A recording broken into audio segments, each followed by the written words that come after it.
गाने पर सजा, छापने पर सजा, इतना ही नहीं, वंदे मातरम शब्द बोलने पर भी सजा। इतने कठोर कानून लागू कर दिए गए थे। हमारे देश की आजादी के आंदोलन में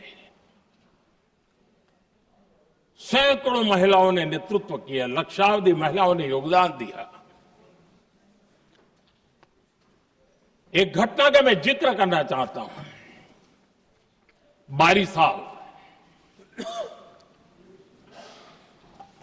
साल में वंदे मातरम गाने पर सर्वाधिक जुल्म हुए थे। वो 22 साल आज भारत का हिस्सा नहीं रहा है, और उस समय 22 साल की हमारी माताएं, बहनें, बच्चे मैदान में उतरी थी वंदे मातरम के स्वाभिमान के लिए। इस प्रतिबंध के विरोध में लड़ाई के मैदान में उतरी थी। और तब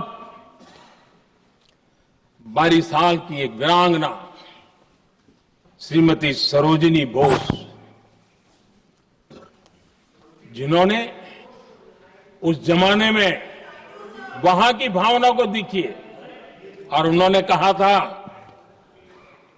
कि वंदे मातरम जो प्रतिबंध लगा है, जब तक ये प्रतिबंध नहीं हटता है, मैं अपनी चूड़ियां जो पहनती हूं निकाल दोगी। भारत में वो एक जमाना था, चूड़ी निकालना यानी महिला के जीवन की एक बहुत बड़ी घटना हुआ करती। लेकिन उनके लिए वंदे मातरम की वो भावना थी। उन्होंने अपनी सोने की चूड़ियां, जब तक वंदे मातरम प्रतिबंध नहीं हटेगा मैं दोबारा नहीं धारण करूंगी, ऐसा बड़ा व्रत ले लिया था। हमारे देश के बालक भी पीछे नहीं रहे थे। उनको कोड़े की सजा होती थी, छोटी छोटी उम्र में उनको जेल में बंद कर दिया जाता। और उन दिनों खास करके बंगाल की गलियों में लगातार वंदे मातरम के लिए प्रभात फेरियां निकलती थी।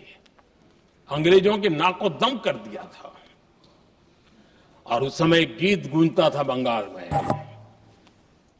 जाए जाबे जीवोनो चोले, जाए जाबे जीवोनो चोले, जोगो तो माजे तोमार काजे, वंदे मातरम बोले। अर्थात हे मां, संसार में तुम्हारा काम करते और वंदे मातरम कहते जीवन भी चला जाए तो वो जीवन भी धन्य है। ये बंगाल की गलियों में बच्चे कह रहे हैं। ये गीत उन बच्चों की हिम्मत का स्वर था, और उन बच्चों की हिम्मत ने देश को हिम्मत दी थी। बंगाल की गलियों से निकली आवाज देश की आवाज बन गई थी।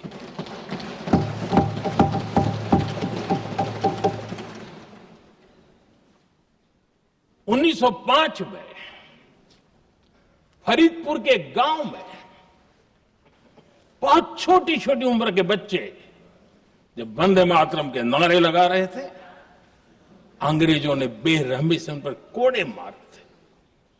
यानी एक प्रकार से जीवन और मृत्यु के बीच लड़ाई लड़ने के लिए मजबूर कर दिया था। इतना अत्याचार हुआ था। 1906 में नागपुर में नील सिटी हाई स्कूल के उन बच्चों पर भी अंग्रेजों ने ऐसे ही जुल्म किए थे। गुनाह यही था कि वो एक स्वर से वंदे मातरम बोल करके खड़े हो गए थे। उन्हें वंदे मातरम के लिए मंत्र का महात्म्य अपनी ताकत से सिद्ध करने का प्रयास किया था। हमारे जांबाज सपूत बिना किसी डर के फांसी के तख्त पर चढ़ते थे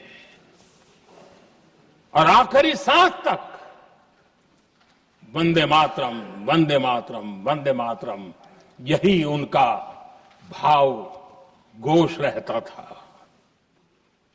खुदीराम बोस, मदनलाल ढींगरा, राम प्रसाद बिस्मल, अशफाक उल्ला खान, रोशन सिंह, राजेंद्र नाथ लाहिड़ी, रामकृष्ण बिस्वास, अनगिनत जिन्होंने